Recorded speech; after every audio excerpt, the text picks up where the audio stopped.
Feminism एक उड़ते हुए पंछी के दो पंख है। तो अभी हाल ही में एक मूवी आई है मिसेस करके, ये टॉक्सिक फेमिनिज्म है। हमने आदमियों को ये नहीं बताया कि खाना बनाना ये बहुत बेसिक है, ये आपको आना चाहिए irrespective of gender. At the age of 53 she realised that women can live without kitchen.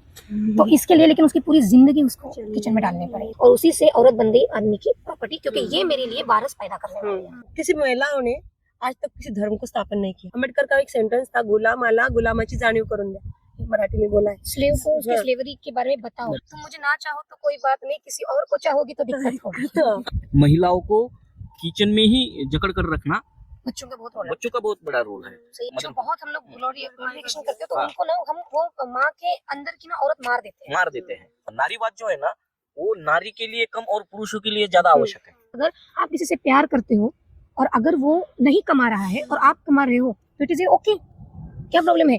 आपको भी तो आपकी मेंटेलिटी से उनकी मर्दानगी कम करनी पड़ेगी ना। It's okay to be to have a fault, it's okay to have emotion, it's okay to cry. Friedrich Engels शायद उन्होंने बोला था प्रेम के बारे में। तो प्यार को जीतने के लिए इकोनॉमिक कंडीशन बेसिस ही नहीं होगा। प्यार तो है लेकिन ये कितना कमाता है। धर्म जो है बहुत अच्छी की वजह से अच्छी चीज के लिए बना था, उसका प्रैक्टिसिंग में आने के बाद नेचर अलग हो जाता है। वैसे ही इज्म, जब हम बोलते हैं कि मुझे कपड़े पहनने की या मुझे छोटे कपड़े पहनने की मुझे इंडिपेंडेंस है, तो आजादी है, लेकिन वो आजादी आपके पास कैसे और किस मोटिव से आई है इसके बारे में भी सोचना चाहिए। तो women need to be a more critical thinker. Karve, Ambedkar, Phule, इन लोगों ने औरतों को सिखा तो दिया, लेकिन सिखाने वाली औरतों को स्वीकार कैसे करते हैं, ये चीज, ये कला पुरुषों को नहीं सिखाई।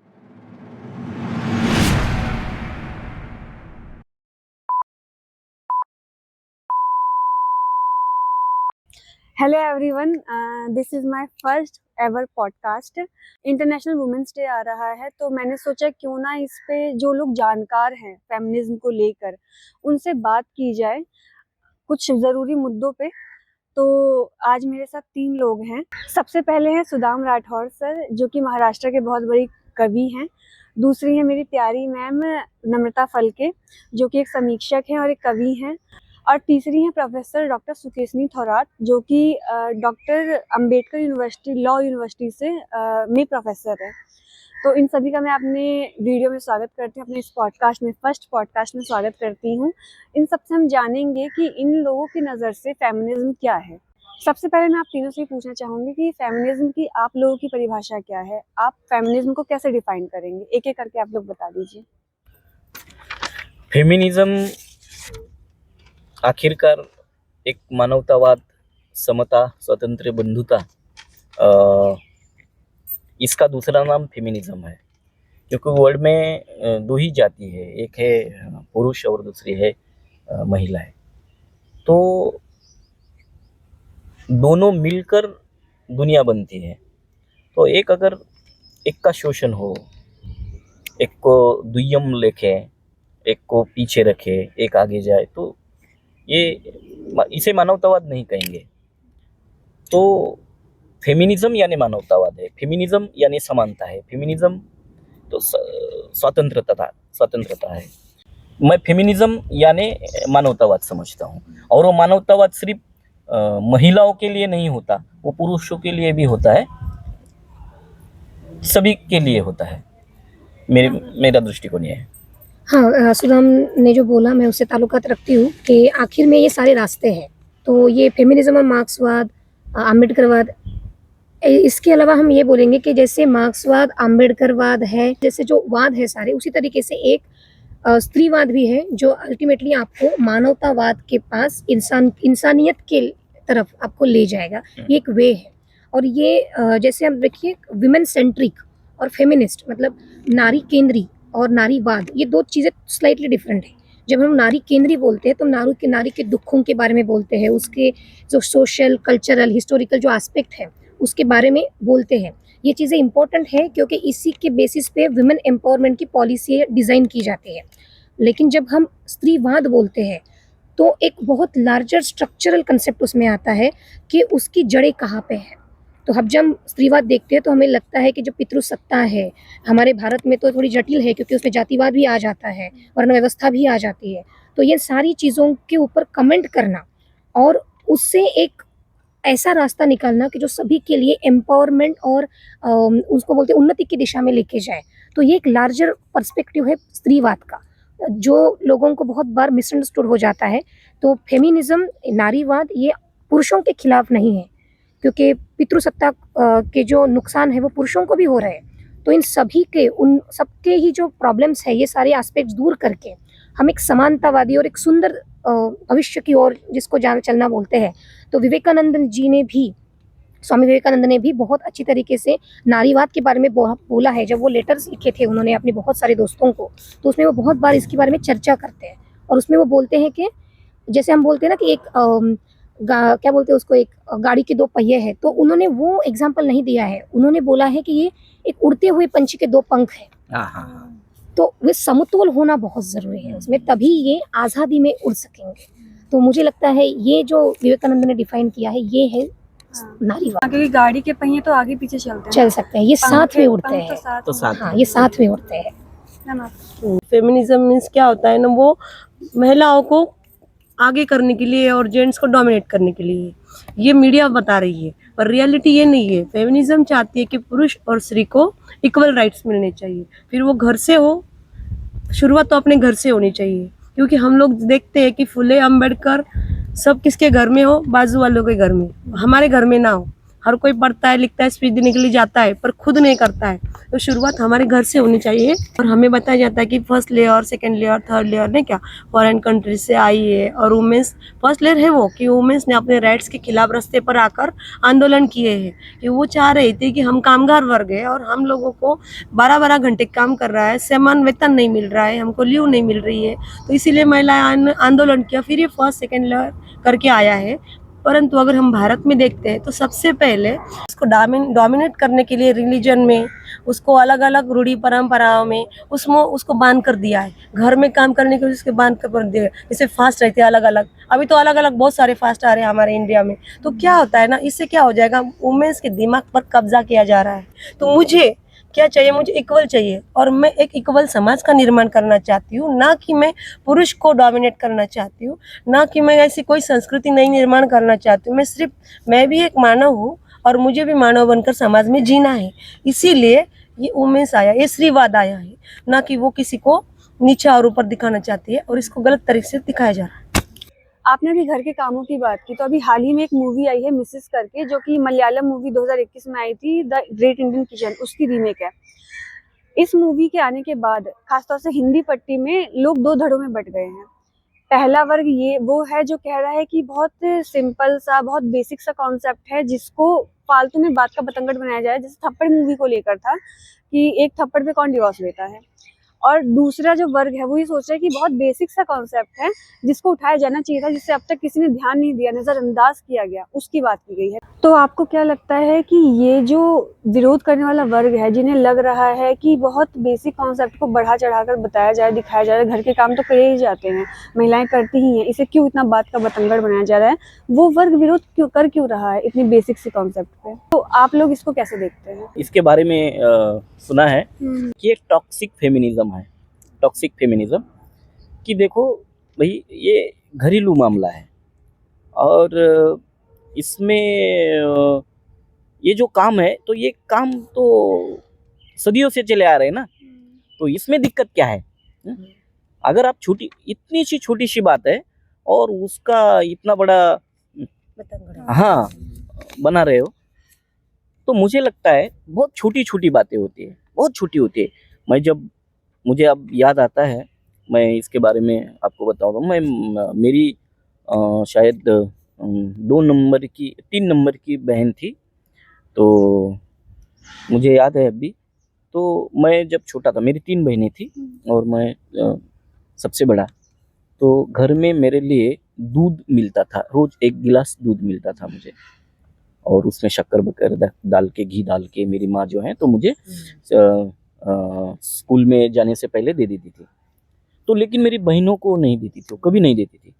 लेकिन मेरी 3 नंबर की बहन है ना, तो उसको लगता था कि मुझे ये गलत हो रहा है और अकेले भैया को दे रहे, मुझे नहीं दे रहे। तो वो कभी मेरी माँ से मांगती नहीं थी। लेकिन एक दिन मैं दोपहर आया स्कूल से, तो मैं दरवाजे से देखा तो कुछ खड़बड़ी चल रही थी। मैंने झांक के देखा तो ऊपर जो दूध का ये रखा हुआ था, बाल्टी, तो उसमें से वो निकाल कर पी रही थी दूध। ये बहुत हाँ, बेसिक है। बेसिक ये है। तो बहुत बेसिक हाँ, है। हाँ। तो मुझे इतना गुस्सा आया हम्म। कि अरे दूध तो मेरा है, अच्छा मैं पीता हूँ, इसको क्या जरूरत है। अच्छा। तो फिर मैंने उसको डांटा, उससे छीन लिया। अरे बाप रे। और आपने छीन लिया? और जब शाम ये को तो मेरी सुन लो ना। शाम को मेरी माँ आई तो उसको मैंने बताया ये ना, हाँ। तो ये दूध पी रही थी। तो वो वर्ड क्या यूज किया, तुम दूध पी के क्या खेत में नांगर को क्या बोलते हल चलाने वाली हो, अच्छा। क्यों पिया तुमने दूध। तुमको स्ट्रांग होना चाहिए हाँ। क्योंकि तुमको हेवी काम करने हैं। तुमको, जेंडर हाँ। स्टीरियोटाइपिंग हो गया है ये हाँ। तो तब मुझे इस बात का कुछ महत्व नहीं था, लेकिन आज जब मैं सोचता हूँ तो साला दूध क्या बात है। तो दूध हमको मायने मिलता रखता है, है। उनको मिलता नहीं है। और दूसरी बात यह है कि जब मैं स्कूल से आता था, तो वो भी आती थी स्कूल से, तो आने के बाद मैं खेलने चला जाता था, वो लेकिन खेलने नहीं जाती थी। वो आने के बाद अपना जो कुछ किताबें रखकर वो रोटियां बनाने में लग जाती थी, और उसके छोटे छोटे हाथ थे ऐसे। तो मुझे अब भी याद है, जब मैं दरवाजे से देखता था तो ऐसी बैठी रहती छोटी सी, और ऐसे ऐसे आवाज आता, थप थप थप थप थप थप थप थप आवाज आता था, और मैं देखता रहता। इतनी छोटी सी थी वो, शायद चौथी तीसरी में अच्छा, थी। इतनी हाँ, छोटी। इतनी छोटी थी, और वो रोटियां बनाती थी, रोटियां सेकती थी। पहले जब रोटियां जल जाती थी उससे, तो मैं फेंक देता था रोटियां, ए जली हुई मैं नहीं खाऊंगा, तुम अच्छी बनाओ। तो वो अच्छी बनाने लगी थी। लेकिन तब मुझे रोटियां नहीं आती थी, उसे आती थी। तब कि मैं 10वीं क्लास में था और वो चौथी या तीसरी में थी, तो उसे रोटियां आती थी। तो मुझे जो टाइम मिलता था, क्यों मुझे जो टाइम मिलता था उसमें मैं खेलने चला जाता था, कुछ भी करता था, लेकिन उनको टाइम ही नहीं मिलता आपका था। सामाजिक और बौद्धिक इम्प्रूवमेंट उसमें हो रहा था उस इम्प्रूवमेंट टाइम हो रहा में था हाँ। उस टाइम में, शारीरिक मानसिक सब हम्म। सभी। और वो सिर्फ घरेलू कामों में ही जकड़ी रहती थी। हम्म। हाँ, तो घरेलू कामों का संस्कार जो है ना, तो वहीं से होता है, वहीं से होता है। और उनको लगता है कि हमारा अवकाश जो है तो यही है, हम्म। घर में ही है, किचन में ही है। तो ये फिल्म की बात ये है कि इतनी छोटी छोटी बातें होती है किचन में कि जो पुरुषों को आती ही नहीं। अगर किसी की बीवी चली जाए, मायके चली जाए, माँ घर में नहीं है, बाहर कहीं एजुकेशन के लिए रहना है, तो उनको रोटियां सेकना नहीं आता। हाँ, उनको कुछ आता नहीं किचन का। तो हाँ, इनसे रिलेटेड मैं एक थप्पड़ के बारे में भी बताऊंगी। हाँ। थप्पड़ में ये जो बोल रहे हैं वो सेम यही है हाँ। कि ये जो व्यवस्था ऐसी है कि जो आदमी है वो सेंटर में रहेगा हाँ, और वो जो है वो सबऑर्डिनेशन में रहेगी उसका काम करने की। उसका जैसे काम। पहले उसकी बीवी है, बीवी छोड़ के जाती है हीरो की, तो फिर उसकी माँ जो बीमार है वो आती है, फिर उसको मेड की हेल्प लेती है, और जब कुछ नहीं होता है तो फिर पड़ोसी कोई दे देता है, फिर वो घर चला जाता है। तो दैट मीन्स कि हमने उनके लिए ये सारी चीजें व्यवस्था बनाई है, लेकिन हमने आदमियों को ये नहीं बताया कि खाना बनाना ये बहुत बेसिक है, Yes. ये आपको आना चाहिए इररिस्पेक्टिव ऑफ योर जेंडर। और दूसरा भी, जैसे इन्होंने इनका घर का बताया, मैं बताती हूँ कि मेरे घर में हम लोग बहुत इक्वल एटमॉस्फेयर में बड़े हैं। हम लोग भी 3 बहनें, हमारा भाई सबसे छोटा है। तो किसी को उसको छोटा होने की वजह से कुछ अच्छा अलग ट्रीटमेंट मिला, वो ऐसा भी कुछ नहीं है। हम कोई काम नहीं करता था हमारे घर में। बीइंग अ वुमन, हमने भी हमारी माँ को टेकन फॉर ग्रांटेड ही लिया था, ठीक है, क्योंकि और उसका ये था कि आप पढ़ो, पढ़ना बहुत इंपॉर्टेंट है, क्योंकि हम नहीं पढ़ पाए तो आप पढ़ो, उसका ये बहुत था। तो हम ये सारी चीज़ें होने के बाद जब मैं नौकरी पे लगी, और जब मैं, मेरी बहन और मेरा भाई, हम तीनों लोग जब एक नए घर में सेटल होने लगे, जब यहाँ पे माँ नहीं थी, क्योंकि माँ होती तो फिर सारा काम वही करना है, जब माँ नहीं है तो फिर डिस्ट्रीब्यूट हो जाएगा। तो आप देखो, पहले ज़माने में बोलते थे कि बड़ी बहन है वो माँ के समान होती है, बड़ा भाई बाप के समान होता है। क्यों? क्योंकि वो सभी की रिस्पॉन्सिबिलिटी ले लेगा। तो बट आई रिफ्यूज, क्योंकि मैं जॉब पे भी जाती हूँ, मुझे 8 घंटे बाहर काम भी करना है। तो we have distributed our work कि मैं बाहर काम करूँगी, बाहर का लेके आऊँगी, सेकंड नंबर की बहन खाना बनाएगी, और जो मेरा भाई है वो घर का मतलब झाड़ू पोछा करेगा। सो ही रिफ्यूज्ड, ही सेड कि ये आदमियों का काम नहीं है। एंड आई वाज शॉक्ड, क्योंकि ये हमारे अपब्रिंगिंग में ही नहीं था, तो ये आया कहाँ से? और वो तो मतलब पूरा लड़कों के साथ ही पला बड़ा है। तो ये जो चीज़ें हैं ना, ये इतनी सटल है, और आदमियों को ये समझ में ही नहीं आता कि वो कितने प्रिविलेज्ड है। क्योंकि आप दिन भर, अब देखो, सिमोन द बउआ ने भी ये चीज़ बोली है कि हर इंसान जो जन्म लेता है उसकी 2 नीड्स होती है, एक प्राइवेट नीड्स और एक सोशल नीड्स। वो हैज़ टू बी कैटर्ड। जैसे हम बोलते हैं ना कि औरतों को किसी ने ये भी बोल दिया कि बहुत अच्छा खाना बनाए, तो वो खुश हो जाती है, क्योंकि रिकग्निशन की नीड ही उसकी सेटिस्फाई नहीं हो पाती। तो खुद का काम करना ये हर किसी की जिम्मेदारी है।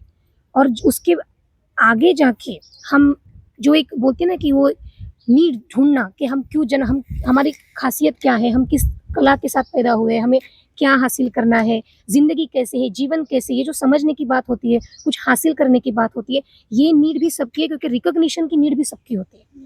तो आदमियों ने क्या किया, ये जो नीड है औरत के हिस्से की वो भी खुद ही ले ली और अपने हिस्से की जो प्राइमरी नीड्स है वो भी उसको दे दी। तो ये एक इम्बैलेंस तैयार हो गया और इसी को हम लोग जेंडर स्टीरियोटाइपिंग बोलते हैं। अभी आपने कहा ना कि माओ को फॉर ग्रांटेड लिया जाता है, तो मेरे भी घर में जब मम्मी गांव जाती हैं, बिहार जाती हैं, तो मैं और मेरा भाई मिल बांट के काम करते हैं, लेकिन जब वो आ जाएंगी तो हम में से कोई काम नहीं करेगा। उनको इतना फॉर ग्रांटेड ले रखा है हम हाँ। लोगों ने। तो मतलब माओं को सिर्फ मतलब लड़के ही नहीं, फीमेल जेंडर उनकी लड़कियां भी टेकन फॉर हाँ, ग्रांटेड हाँ। लेती हैं। यस ये भी एक माइक्रो लेवल का स्टडी है ये।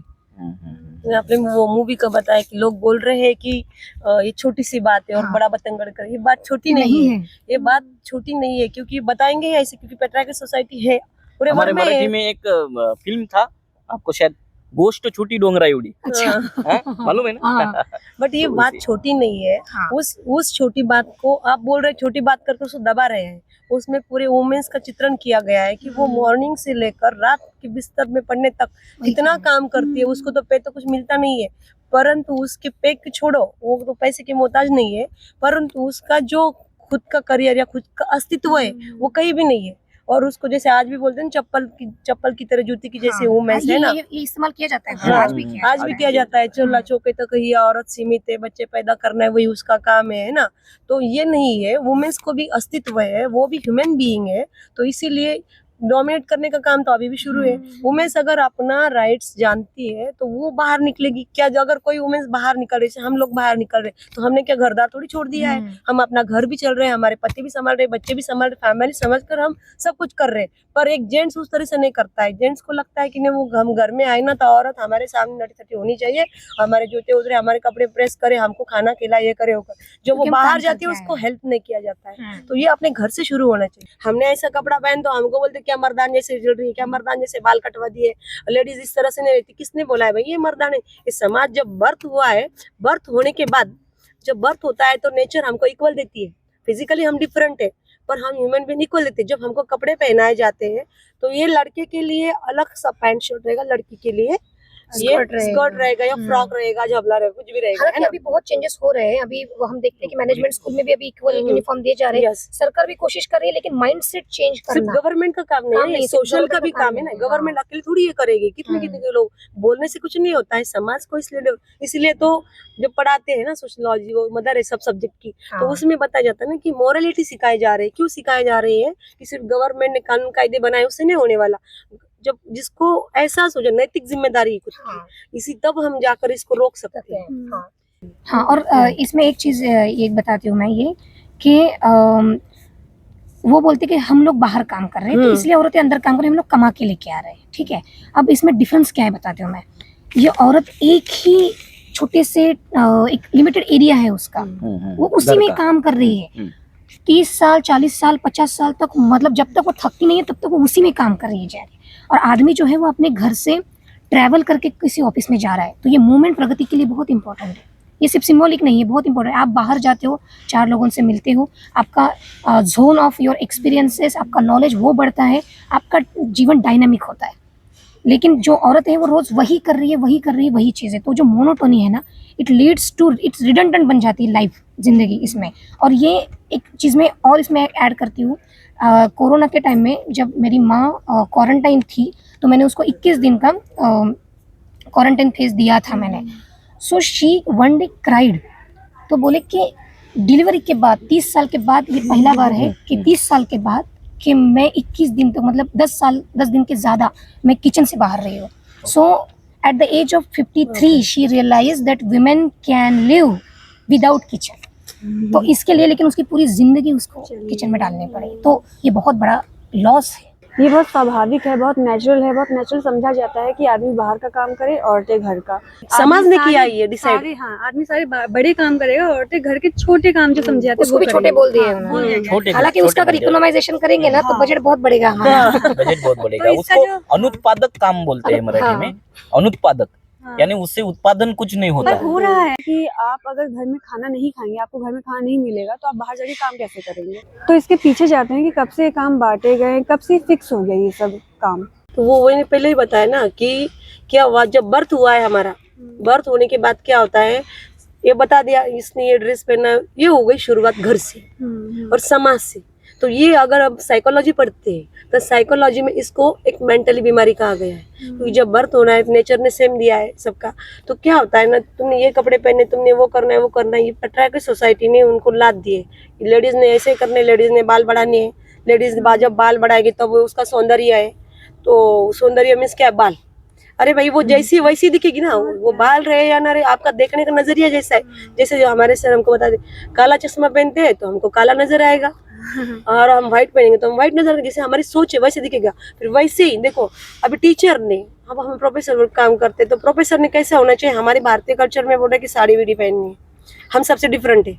कहीं भी जाते थे हम, प्रोफेसर बोलते हैं, प्रोफेसर तो ऐसे नहीं होते, टीचर ऐसे नहीं होती। मैंने कहा लिखा है कि ऐसे नहीं हर होती जगह है, पे स्टीरियोटाइपिंग किया क्यों नहीं हुआ होते? है। अगर फॉरेन कंट्री में जाओ, स्कर्ट पहन रही है, वो भी टीचर नहीं है। तो फिर आपका नजरिया है कि आप उसको किस तरह से देख रहे हैं। अगर वो औरत पूरे भी कपड़े पहने ना, तो वो आदमी जो सोचता है ना उसको वैसे दिखेगा। और इसमें जैसे आपने बोला कि ये स्टीरियोटाइपिंग हुआ है शुरू से, लेकिन अगर हम उसको ओरिजिन से देखेंगे तो एक अगर एक मार्क्सवादी इसके बारे में अगर सोचते हैं, ये उनका एक कमेंटिंग इसके ऊपर ऐसी है कि जब सत्ता किसकी बात है, संसाधनों की, जैसे खेती का आविष्कार औरतों ने किया है, और जब उत्पादन इतना बढ़ने लगा कि वो एक्सेसिव होने लगा, क्योंकि बहुत ज़्यादा बच जाता था, तो जो एक्सेसिव है वो कौन क्लेम करेगा? तो इससे स्टार्ट होता है वारस, कि आपका वारसदार कौन होगा।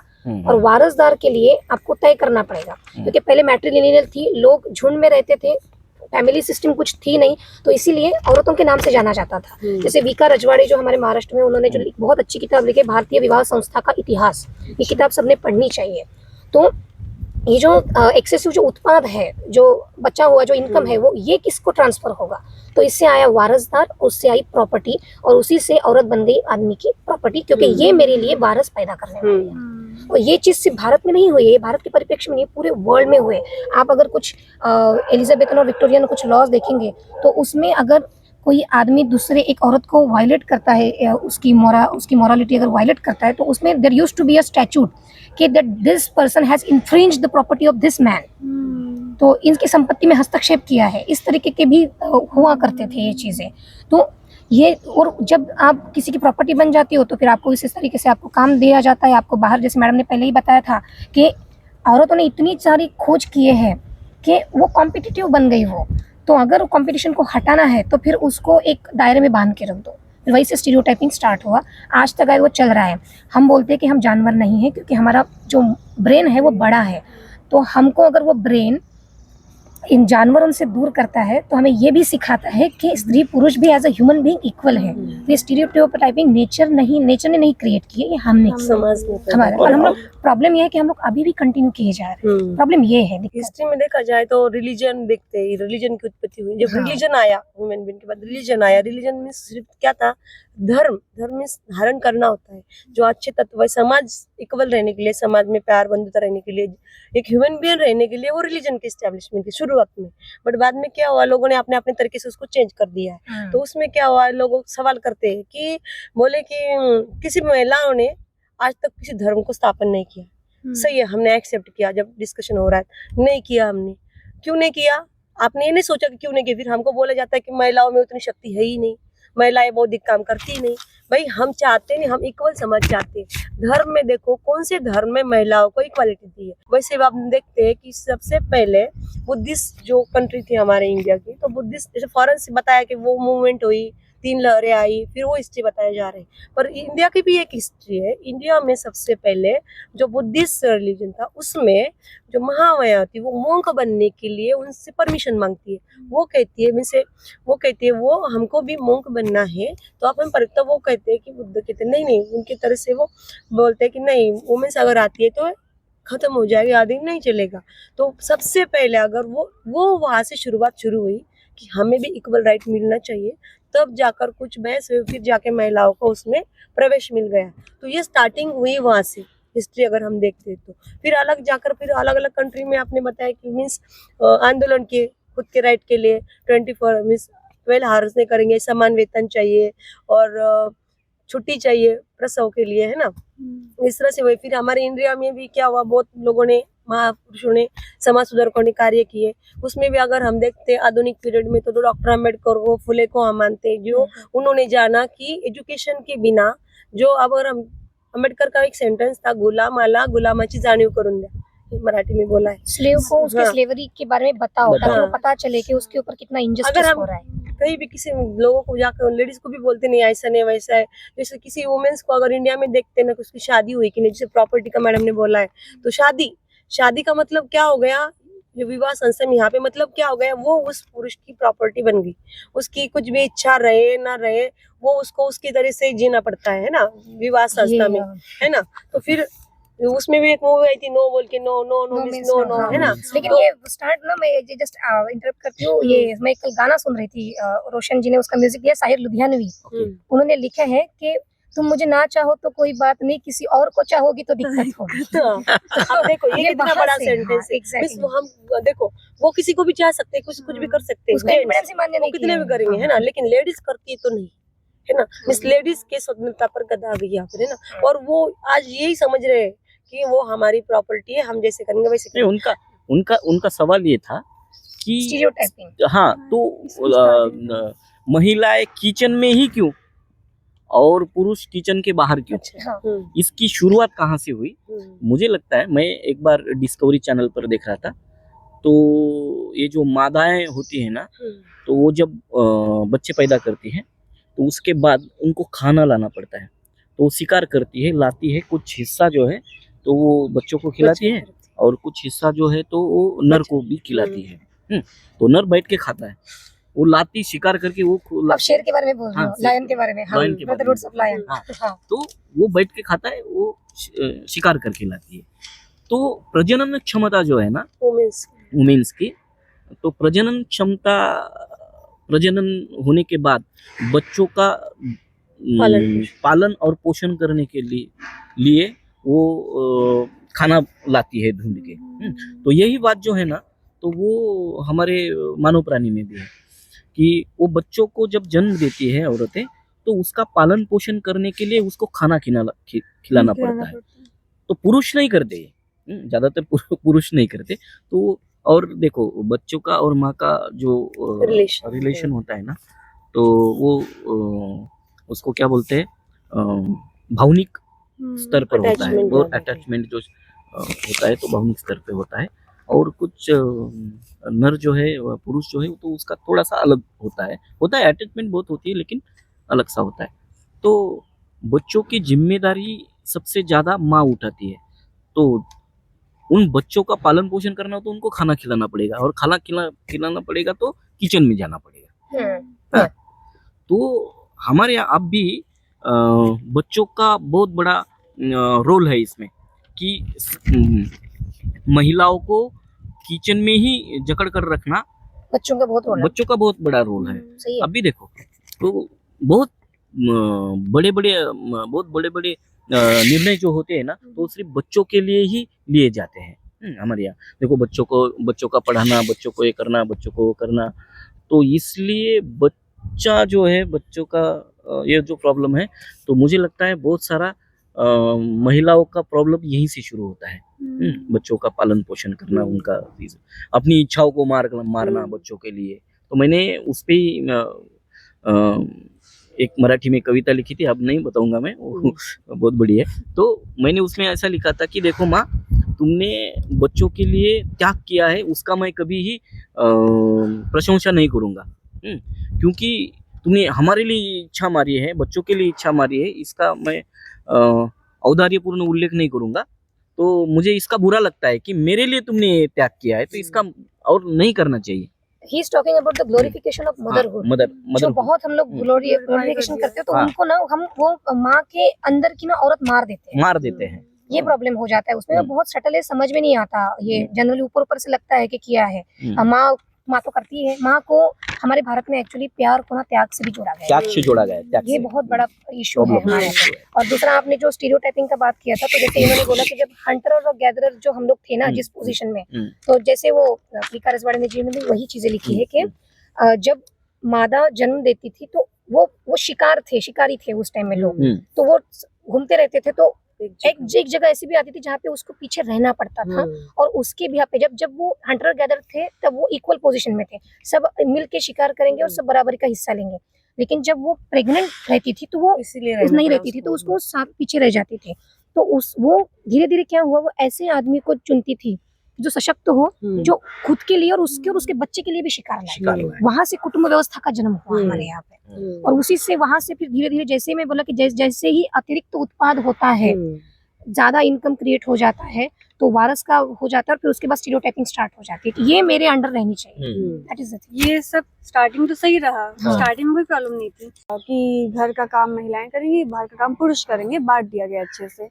लेकिन इसमें सिर्फ महिलाएं ही थोड़ी ना पीछे है, पुरुष भी तो पीछे है। पुरुष भी पीछे हैं। अब ये फिक्स है कि महिलाएं इमोशनल होंगी, वो घर के काम करेंगी, ठीक है, लेकिन उसमें उसके साथ ही पुरुषों को भी तो बता दिया गया कि वो रो नहीं सकते, वो इमोशनल नहीं हो सकते, वो उन्हें मजबूत ही होना होगा। और इसी वजह से जो हार्ट अटैक के रेट्स हैं, कई बार सर्वे हुए हैं इस पे हाँ, कि ज्यादा हार्ट अटैक पुरुषों में ज्यादा है। सुसाइड रेट भी ज्यादा हो जाते हैं, हाँ। सफोकेटिंग बिहेवियर हो जाता है हाँ, उनका। तो ये जो फेमिनिज्म है वो जितना महिलाओं के पक्ष में है उतना पुरुषों के पक्ष में भी है। हाँ। ये बात आप मान्यता क्या बोलेंगे सुधाम इस पे? नहीं, मैं तो ये समझता हूँ कि नारीवाद जो है ना, वो नारी के लिए कम और पुरुषों के लिए ज्यादा आवश्यक है। हाँ। पुरुषों के लिए ज्यादा आवश्यक है। इसका कारण ये है कि पुरुषों का जो क्या बोलते हैं उसको, पुरुष करके जड़न घड़न होती है, अपब्रिंगिंग जो उसकी जो हाँ, होती है, हाँ। उसकी जो होती है, तो उसमें बहुत सारे बाधाएं, बंधन जो है उसमें डाले जाते हैं। मैं छोटी सी बात आपको बताता हूँ। जब मेरी माँ मेरी बहनों को मारती थी तो वो रो धो के शांत बैठ जाती थी, मगर मुझे मारती थी तो अगर मैं रोया तो मुझे सब हंसेंगे, तो मैं रोता नहीं था। मैं कहीं कोना कहीं पे जाके छुप जाता था और अकेले में रोता था, कोई देखे ना मुझे। अगर देख लिया तो क्या तुम लड़की की तरह रो रहे हो, नहीं क्या, तो मैं छुप के रोता था। मुझे रोने की भी आजादी नहीं थी। और दूसरी बात कि मैं ये जो कष्ट का काम है ना, बहुत सारे कष्ट का काम है मैंने किया है, लेकिन मुझे मेरी प्रकृति जरा कम डेलिकेट है, हाँ नाजुक थी तो मुझे ज्यादा कष्ट का काम नहीं आता था। तो मुझे बोलते थे यार ये क्या ये मर्द है और काम भी नहीं जम रहा। तो मैं ये जो बांधकाम होते हैं ना, इस पे मजदूरी करता था, बिगारी काम करता था। तो तीसरी मंजिल थी, वहाँ कुछ मेरे साथ महिलाएं थी, तो हम ईंटें ऊपर ले जाते थे, ऊपर तीसरी मंजिल पर ले जाते थे। तो वो जो है मेरे साथ महिला थी, तो वो एक बार 10-10 ईंटें ले जाती थी ऊपर, और उनको जो रोजंदारी का मूल्य था तो 35 रुपए था शायद, 35। और मैं जो हूँ तो मैं सिर्फ 4 या 5 ही ले जा पाता था। अच्छा। और मुझे जो मिलता था 50 रुपए मिलते थे। तो तभी मुझे कोई ये कहते, देखो ये महिलाएं जो है वो तो 10-10 सीटें ले जा रहे हैं और तुम जो है तो 4-5 ही ले जा रहे हो। अरे तुम मर्द के नाम पे धब्बा हो। यू आर नॉट इनफ मर्द। हाँ, मर्द। तो मुझे बुरा लगता था यार, मुझे तो इनसे ज्यादा ले जाना चाहिए, लेकिन हाँ। प्रकृति ही नहीं है ना। अभी दूसरी एक चीज देखिए कि अभी भारत का लेते हैं कि बहुत पॉपुलेशन बढ़ रही है, कॉम्पिटिटिवनेस बहुत ज्यादा बढ़ रही है। अब इसमें विमेन को रिजर्वेशन है बहुत जगह पे। It has become very difficult, क्योंकि पूरा आदमियों का पूरा फोर्स, मैन फोर्स पूरा मार्केट में है कंपटीशन के लिए। औरतें अभी भी पूरी आई नहीं है। अब उसमें क्या है, और आदमियों को जल्दी नौकरी नहीं लगती, लेकिन उनके ऊपर प्रेशर है। जैसे ही वो ग्रेजुएशन बंद हो जाता है, उसके दिमाग में कि मुझे एक औरत मेरे उसके बच्चे पालने हैं, तो वो जो 21 साल के बाद जो आदमी जो लेता है प्रेशर, वो उसी में जीता है पूरा। अब 21 साल में ग्रेजुएट होने वाली लड़की देखो, उसको पता है मेरा हुआ तो ठीक, ना हुआ तो कोई तो मुझे पालने वाला मिल ही जाएगा। तो ये जो मेंटालिटी है हमारी, ये भी चीजें औरतों को समझ में आनी चाहिए कि अगर आप खुद को सशक्त बोलते हो और अगर आप सोचते हो कि मैं इक्वल हूँ, तो आपको वो भी काम करने चाहिए कि जो आदमी कर रहे हैं। मतलब अगर आप किसी से प्यार करते हो और अगर वो नहीं कमा रहा है और आप कमा रहे हो, तो इट इज ओके, क्या प्रॉब्लम है? आपको भी तो आपकी मेंटेलिटी से उनकी मर्दानगी कम करनी पड़ेगी ना। वो भी तो छोटी छोटी चीजें। और जो ये बोल रहे हो सफोकेटिंग एटमॉस्फेयर बहुत ज्यादा है, it's okay to get scared. आप डर रहे हो, आप सफोकेट फील रहे हो, इट्स ओके, ये बहुत बेसिक ह्यूमन फीलिंग है, आप उसको एक्सप्रेस करो। तो जो औरतें खुद को एम्पावर समझती है, जैसे मैं सोचती हूँ कि मुझे बहुत इक्वल एटमॉस्फेयर मिला है अपब्रिंगिंग में, तो मेरी ये ज़िम्मेदारी बनती है कि मैं जब मेरे विसिनिटी में कोई आदमी, कोई मेल आता है, तो मैं भी उसको इतना ही इक्वल कम्फर्ट फ़ील कराऊँ कि it's okay, it's okay to be, to have a fault, it's okay to have emotion, it's okay to cry. तो ये चीज़ें जो है, ये हमें भी चेंज करनी पड़ेगी एज़ अ फीमेल। तो आपको क्या लगता है इस मामले में? वो सही है ना, हम तो करते ही हैं, हमारे साथ देख रहे हैं सुदाम सर है, इतनी सारी महिलाएं, लेकिन सुदाम सर हमारे साथ में बैठे हैं, है ना, और सुदाम सर के साथ बैठे 33% रिजर्वेशन होगा इसलिए आप नहीं, अरे आपने डर का ऐसा ही निकल आया। वैसी बात नहीं है, सुदाम सर खुद ऑलरेडी वो इक्वल हमारे बराबर सोचते हैं, और हमारे साथ तभी तो फ्रेंडशिप बनी है ना हम सर के साथ, कि वो खुद वुमेन्स को आगे लाना चाहते हैं और इसके लिए वो सपोर्ट कि भी करते अगर रहते जब तो हम देखो, फ्रेडरिक एंगल शायद उन्होंने बोला था प्रेम के बारे में हैं। कि सोचो अगर दोनों भी उत्पाद कर रही हो, इकोनॉमिक में दोनों इक्वल बराबर हो, तो प्यार को जीतने के लिए इकोनॉमिक कंडीशन बेसिस ही नहीं होगा, नहीं होगा, होता होगा ही नहीं। होता ही नहीं। तो आप एक्चुअल में प्यार फील कर पाओगे कि मैं वो जो भावना है ना, जो इसे बोलते हैं कि हम्म। सबसे दुनिया की खूबसूरत भावना है। अब हम क्या सोचते हैं, डिफरेंट प्यार तो है लेकिन ये कितना कमाता है, हाँ, हाँ, इसके घर में कितने फ्लैट्स हैं, ये डेफिनेशन चेंज हो गई है अभी। डेफिनेशन। तो इसीलिए तो बोलते हैं ना कि हमारे भी कि ये प्यार के क्षेत्र में जिनको जो हैव्स वाले जो लोग हैं, जिनके पास संसाधन है, वो घुसखोरी करते हैं, मतलब वो उनकी मक्तेदारी होती है। वो लड़कियों को लेके उठा के लेके जाते हैं हमारी वाली, जिसकी हम लोग प्यार करते हैं, और वो लड़की भी यही सोचती है कि प्यार से जिंदगी थोड़ी ना चलती है। सही है। तो सोचो कि अगर सभी इक्वल हो गए तो आदमियों को भी कितना प्यार करने वाली औरत मिलेगी। हम जब पढ़ाई करते थे तो हमको यही बोला जाता था, अरे प्यार वार के चक्कर में मत पड़ो, तुम पहले career करो। तुम अच्छी सी नौकरी पकड़ो, तुमको सबसे अच्छी लड़की मिलेगी। जैसी भी तो हो। ये चीजें औरतों ने भी चेंज करनी चाहिए, पर्टिकुलरली दोज हु कमाती है, जो एम्प्लॉयड है, उनको भी ये चीजें खुद में चेंज करनी पड़ेगी। इसी सिलसिले में ना वो जो श्याम बेनेगल जी ने एक बहुत अच्छी मूवी है सूरज का सातवां घोड़ा, हाँ, वो तो उसमें वो प्यार के ऊपर ही पूरी कमेंट्री कहानी, है, वो Okay, उपन्यास है ना हाँ। वो। और वो बोलते हैं उसमें कि प्यार को जो है ना, उसका जो बेसिस है वो अर्थव्यवस्था और भांडवलवाद उसको अभी गबन हो रहा है करता है, पूंजीवाद पे Yes, पूंजीवाद उसको गबन पूंजीवाद करता है। तो ये तो सच है, और ये इसीलिए है क्योंकि आप औरतों के हाथ में उत्पाद की साधने नहीं है, उनके हाथ में अगर संसाधन होंगे, अगर वो खुद भी खुद का कमाती होगी, वो इक्वल होगी, तो वही वो सोचेगी कि मैं उस इंसान के साथ शादी करूंगी जो मुझे सच में प्यार करता है। प्यार in absolute form, Yes. Absolute form. सुरक्षितता और म्हणजे आर्थिक सुरक्षितता जो हाँ। है ना, वो अलग बात है, हाँ, और प्यार अलग बात प्यार है। अलग बात है, दोनों अलग अलग चीजें हैं। हमारे यहाँ पे क्या होता है, आर्थिक सुरक्षित प्यार को कॉम्प्रोमाइज किया जाता है आर्थिक आर्थिक सुरक्षितता के लिए। छोटा सा उदाहरण है मेरे पास कि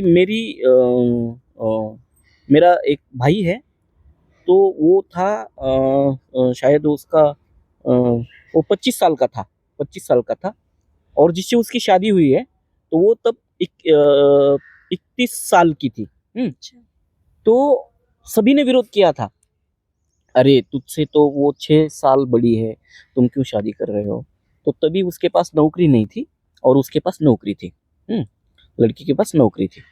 तो उसके मेरे चाचा ने बोला, यार उसके पास नौकरी है, इतना पैसा है, तो कर लो, क्या प्रॉब्लम है, कर लो। वाइस तो कर वर्सा लिया। भी है ये, हाँ, वाइस वर्सा भी है। हाँ, तो कर लिया उसने।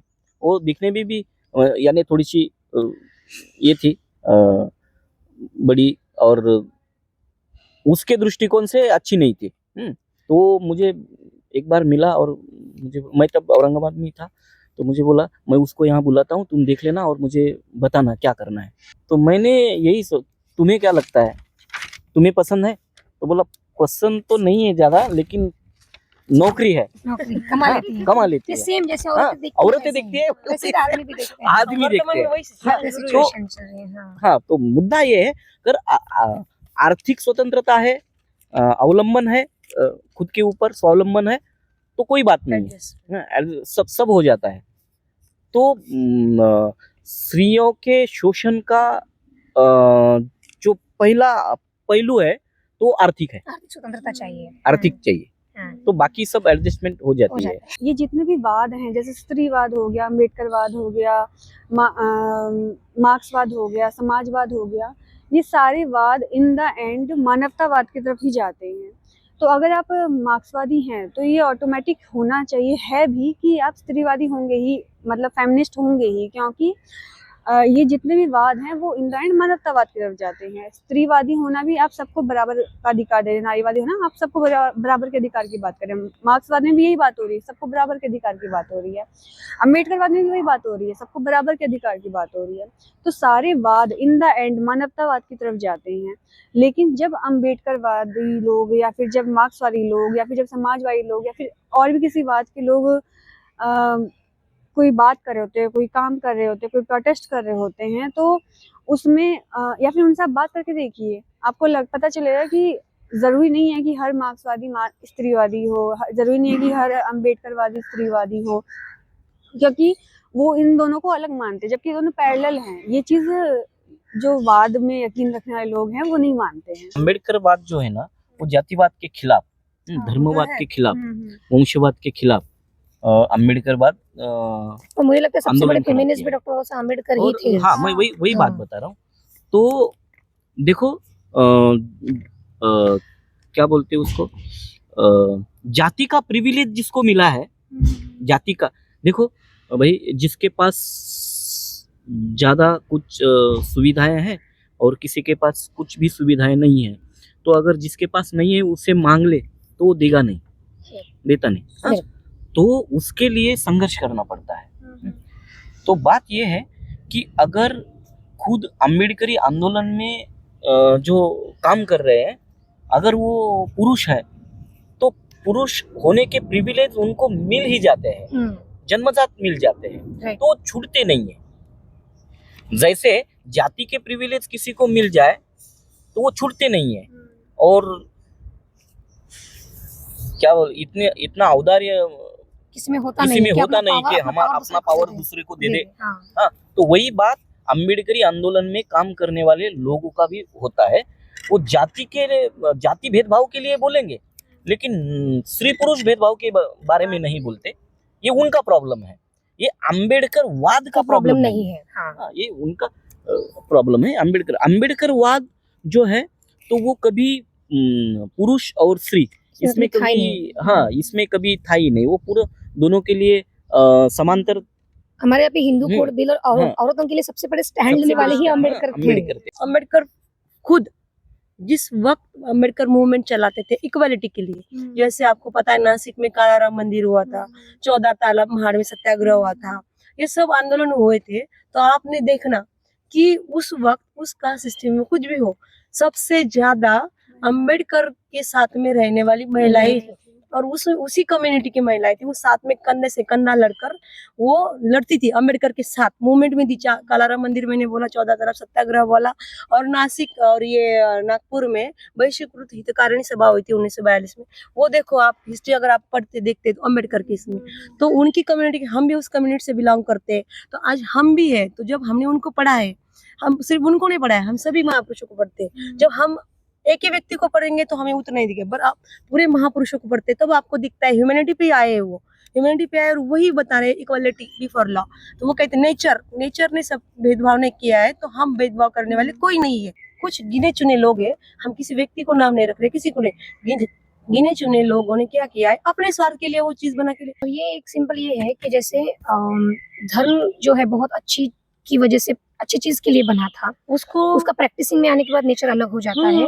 वैसे ही इज्म है। और जो और भारत में जो क्या प्रॉब्लम क्या है, हमारे यहाँ पे class privilege, caste privilege and then gender privilege, ये तीनों जो काम करते हैं, तीनों काम चल रहा है हमारे यहाँ पे।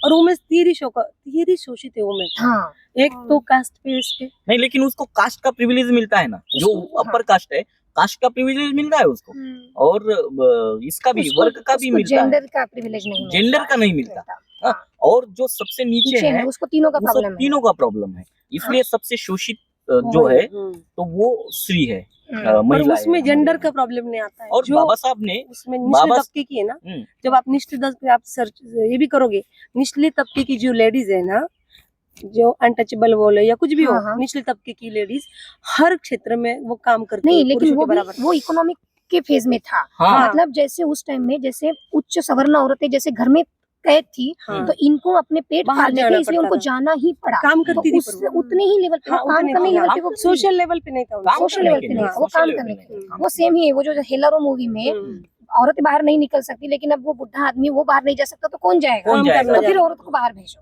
ये पर ऐसे मूवमेंट yes, में yes, भी yes. वो इक्वल रहती है। हाँ। अब कहीं भी जाओ आप देखोगे ना, कहीं भी वो क्यों रहती है वो, क्योंकि उन्होंने पढ़ा है और उनको पता है, वो उनको इतना हाँ, पता है अभी कि ये जो शिक्षा है वो उसमें महाराष्ट्र में बहुत ज्यादा ज्यादा। काम हुआ है इस हम्म, सोशल हम्म, मूवमेंट में, हम्म। बहुत ज्यादा। हम इस मामले में बहुत प्राउड फील करते हैं।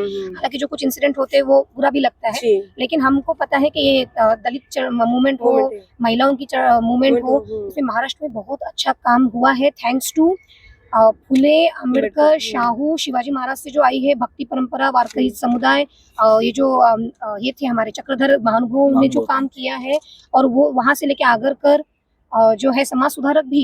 तो यहाँ पे बहुत जो लोगों ने पढ़ा है उन्होंने समझा है, और उन्होंने प्रैक्टिसिंग में भी लाया है। इक्वालिटी के लिए ही लड़े वो भी सभी हाँ, लोग। सभी। सरोज नगर मार्केट में आप चले जाइए यहाँ दिल्ली के, वहाँ पे 95% लोग आपको सेलर्स जो हैं वो मेल होंगे, और 99% जो बायर्स हैं वो फीमेल है। एक्चुअली यहाँ पे ग्राहक महिलाएं हैं, और जो बेचने वाले हैं मतलब उनके Seller। Out of that market जो प्रॉफिट कमाने वाले हैं वो आदमी है। और उसमें दुकान पे लिखा जाता है Chadda and sons, XYZ and sons. अभी कश्मीर में पिछले टाइम में एक न्यूज आई थी कि उन्होंने XYZ एंड डॉटर्स लिखा है, तो उस चीज के ऊपर अब स्टोरी लिखी जाती है। आज भी कोई आदमी घर अपना काम छोड़ के अगर बच्चे को पालन पोषण करने के लिए, तो उसके ऊपर स्टोरी की जाती है। बीबीसी ने भी की हुई है स्टोरी। मेरा मानना है कि आप इसको नॉर्मलाइज करो, ये बड़ी बात नहीं है। हालांकि ऐसे सिचुएशन में बड़ी बात लगती भी ये है, अभी लगे, और ये भी लेकिन बड़ी बड़ी बात बात नहीं नहीं है, है। ये भी बड़ी हाँ। बात नहीं है कि आदमी घर में काम करे। बड़ी बात जब नहीं है। शेफ होता हाँ। है, जो शेफ अगर पुरुष है तो उसको कितना अप्रिसिएशन मिलेगा, कितना अच्छा खाना बनाया है, हाँ। शेफ है। लेकिन वही काम रोज महिलाएं तो कर ही रही है ना, उनको नहीं मिल रहा है वो चीज। देखो मैं जो सोचती हूँ, मुझे ऐसा आदमी चाहिए जो मेरे घर को संभाले। बराबर है। यस हाँ, क्योंकि मैं कमाती हूँ और आई एम इनफ। यस तो ऐसे ही अगर आगे लोग आएंगे तो आसान तो वही चीजें हो तो जाएगी। वैसे ही चाहिए ना, क्योंकि अदरवाइज आप में को लिविंग कैसे होगा ना। देखो हम लोग जब इस जीवन में आते हैं ना, तो हम चाहते हैं कि ये पूरी जिंदगी की जो खूबसूरती है उसे समझे। जो एक को लिविंग है, जो स्त्री पुरुष में जो एक डायनामिक्स काम करते हैं, जो भावनाएं काम करती है, उसको हम लोग जिए। तो वो अगर शुद्धता से अगर नहीं जिएंगे तो फिर क्या ही जिए। फायदा ही नहीं। हाँ, अभी इसमें मैं बात कर ही रहे मार्केट के बारे में, तो फेमिनिज्म की खराब जो फेमिनिज्म के साथ जो बहुत चीजें जोड़ी गई है, जैसे फेमिनिस्ट हो तो आप सिगरेट फूकते हो, आप दारू पीते हो, आप छोटे कपड़े पहनते हो। हालांकि ये सारी चीजें व्यक्तिगत खुद के डिसीजंस हैं। हाँ, वो है। इसको जोड़ के फेमिनिज्म को खराब किया नहीं जाता नहीं है। होता क्या सही है, है, सही नहीं बात ये है कि जब क्रिया का अगर जोर बढ़ जाए तो प्रतिक्रिया ही उतनी जोर से आती जाती है। है, हाँ। तो ये पहला फेज था, ये फेमिनिज्म का पहला फेज था कि चलो हम प्रतिक्रिया देंगे। तो पुरुष जैसे सिगरेट खींचते हैं, दारू पीते हैं, हाँ, तो वैसे ही हम करेंगे।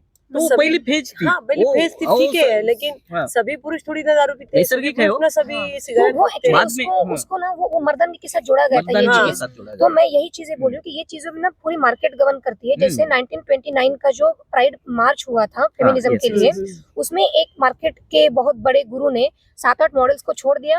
उनको बोला सिगरेट फूकना, मीडिया को टीम दे दी कि आप इनको कैप्चर करना, करके और पूरे मीडिया में सनसनी फैल गई, lighting the freedom of torches of freedom. तो मतलब बस आप- वही अनुकरण करने बस लगी वही। अभी। तो बस हमको लगता है कि सिगरेट इज अ पावर, हाँ। Is a symbol of Power, power, हाँ। Is a strength. तो ये हम लोग गलत माइंडसेट This is से हम लोग wrong, जा रहे हैं। but- बहुत लॉन्ग नहीं परसेप्शन नहीं, है। ये जो है ना, भांडवलशाही जो हाँ, बोलते हैं capitalism ना, जो है, कैपिटलिज्म जो है, तो वो क्या करते हैं, वो उनको इज्म से कोई लेना देना हाँ। नहीं है, वो खुद का सेटल करते हैं। कैसे हाँ, वो सेम हाँ। चीज मिस इंडिया और मिस वर्ल्ड के बारे में भी है। यस, हाँ, आप बिकनी के ऊपर शो क्यों कर रहे हो? आपको हाँ। उसी पैसा तरीके मिल से रहा है औरत ना। क्यों चाहिए? क्योंकि आपको स्पॉन्सर्ड मिल रहे हैं, आपके Sponsor मिल रहे हैं। एडवर्टाइजमेंट आपकी जा रही है।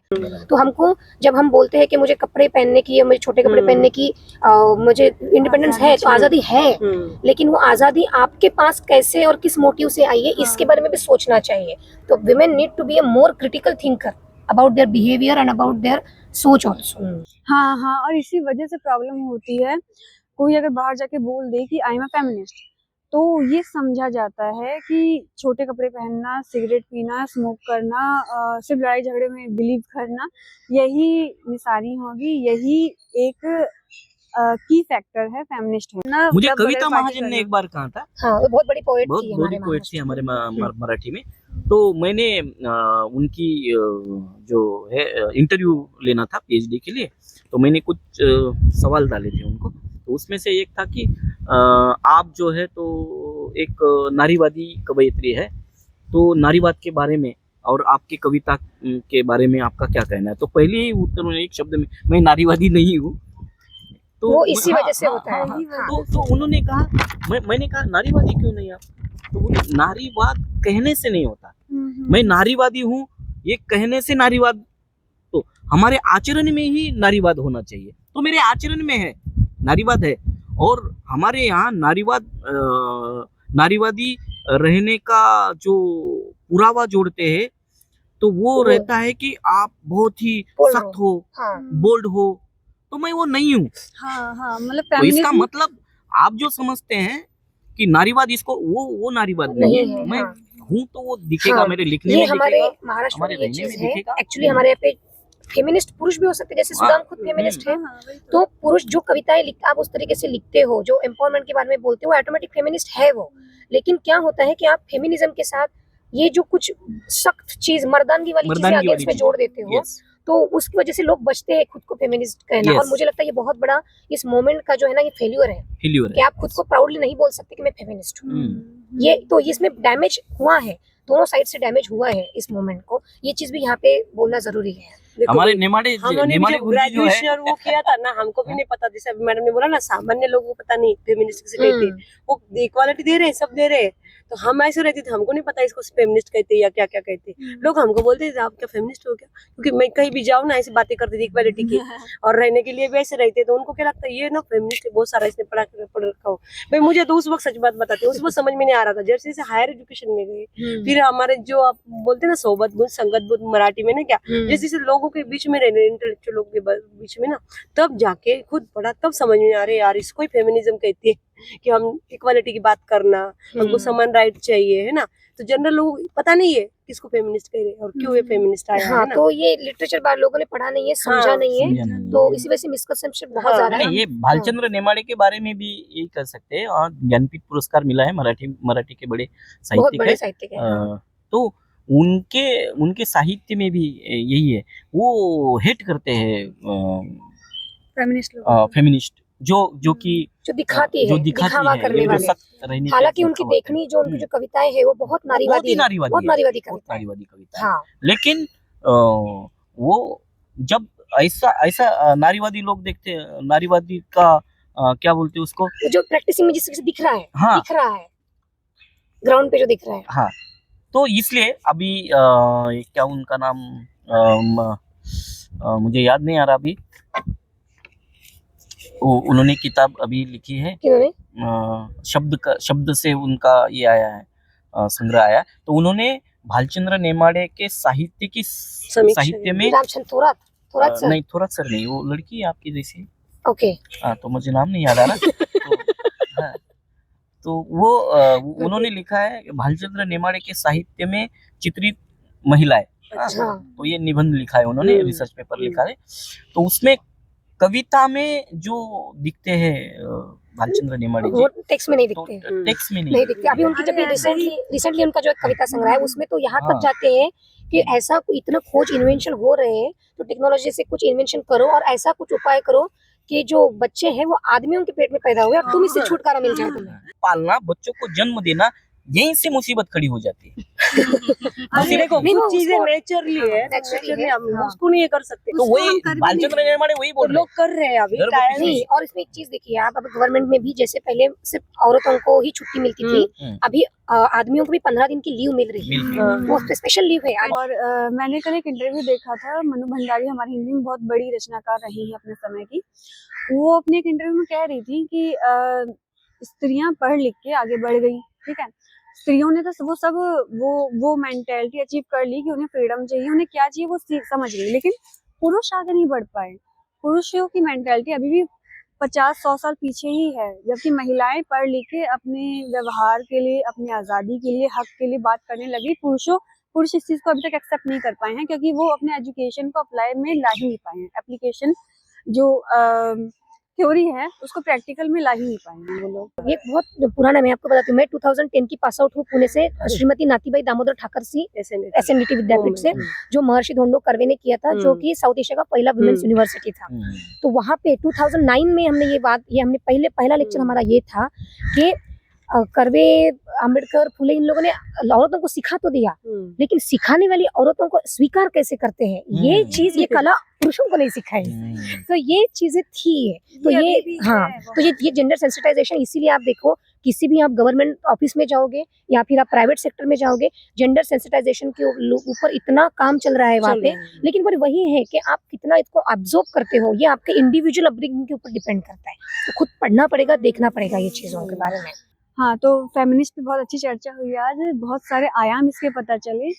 अब लास्ट दो लाइन मैम और सर आप बता दीजिए कि आप क्या एक्सपेक्ट करते हैं आगे की आने वाली पीढ़ी से कि वो अपने आप को जो फेमिनिस्ट बोले या समझे, तो उनके व्यवहार में वो चीज़ किस तरह से रिफ्लेक्ट होनी चाहिए, या इस बारे में एंड नोट आप दे दीजिए। मेरा ये कहना है कि नारीवाद, पहली बात तो ये है कि नारीवाद ये पुरुषों के खिलाफ नहीं है। स्त्री और पुरुष एक दोनों का सह अस्तित्व मान्य करके, एक दूसरे का शोषण न करते हुए, एक दूसरे को नीचा न दिखाते हुए, हाथ में हाथ लेकर सम्मान से चलते हैं और एक शोषण मुक्त व्यवस्था का निर्माण करते हैं। यही नारीवाद का अंतिम ध्येय है, नारीवाद का अंतिम ध्येय है। और नारीवाद बनना, ये समाज जो है तो इंटेलेक्चुअल नहीं होता, बहुत सारा इंटेलेक्चुअल जो होते हैं थोड़े से लोग होते हैं, और बाकी का क्या करना, फिर इंटेलेक्चुअल लोग तो नारीवादी हो जाएंगे, बाकी का क्या करेंगे। तो उनको ऐसी नीड होनी चाहिए, जो नीड, उनको नीड कैसे हम निर्माण कर सकते हैं उनके लिए नारीवादी के, तो ये इकोनॉमी सिस्टम से ही हो सकता है। अगर हर स्त्री, हर महिला इकोनॉमिक स्टेबल हो गई, स्वयंपूर्ण हो गई, तो कोई बात नहीं, वो अवलंबित्व जो है तो खत्म हो जाएगा। कोई उसकी जरूरत नहीं रहेगी पुरुषों के आधार लेने के लिए, और पुरुष भी मुक्त हो जाएगा। वो जो इन्होंने बताया ना, वो किस किस तान तनाव में रहते हैं, इसका मतलब सर को डर लग रहा है कि क्या पुरुष के ऊपर प्रेशर आएगा, वो प्रेशर भी कम हो जाएगा और एक अच्छा समाज का निर्माण हो जाएगा। मुझे लगता है कि ये जो हम जो जैसे दिखते हैं ना, स्त्री और पुरुष, ये बस दिखने में अलग है, अंदर हमारी जो भावनाएं, हमारी जो फिजियोलॉजी है वो बिल्कुल इक्वल है। हाँ, तो इसीलिए हर व्यक्ति का फेमिनाइन और मैस्कुलिन, ऐसे ये दो कैरेक्टरिस्टिक्स होते हैं, वो हर में होते हैं। औरतों में भी होते हैं मैस्कुलिन, और फेमिनाइन होता है आदमियों में। तो ज़रूरत है कि आदमी अपने अंदर की औरत बाहर निकाले, और उसकी बाहर निकली हुई औरत को औरत स्वीकारे भी, और उसके अंदर का जो एक मैस्कुलिन चेहरा है उसको आदमी अपने वर्तन से सहज बनाए। तो ये दो एक्चुअल में सिर्फ व्यक्ति होंगे, ना कि महिला और पुरुष। और जब ऐसा समाज हम क्रिएट कर लेंगे तो हम बोलेंगे कि हम लोग फेमिनिस्ट हैं, और सबसे इम्पोर्टेंट चीज़, हम लोग इंसान हैं। सही कहा उन्होंने। मैं भी यही कहना चाहूंगी कि फेमिनिस्ट की तो वर्तमान में जरूरत है, उसको ना हमको इकोनॉमिक्स से जोड़ना है, ना हमको पॉलिटिक्स से जोड़ना है, ना किसी भी फिल्म या कोई हो, किससे जोड़ना नहीं है। फेमिनिस्ट का मतलब होता है सिर्फ इक्वालिटी। हमको इंसान है, हम इंसान है और हमको इंसान बनकर रहना है, यही उसका उद्देश्य है। जो शुरुआत भी हुई थी इसीलिए हुई थी, शुरुआत से हम अंत तक अभी आए हैं। शुरुआत इसीलिए हुई थी कि हम इंसान है और हमको भी इंसान की तरह जीने का अधिकार है। भले ही हम फिजिकली डिफरेंट है, बायोलॉजिकली डिफरेंट है, बट बाय नेचर है, उसको हम चेंज नहीं कर सकते। इसीलिए हमको इक्वालिटी का राइट्स मिले, यही फेमिनिज्म है।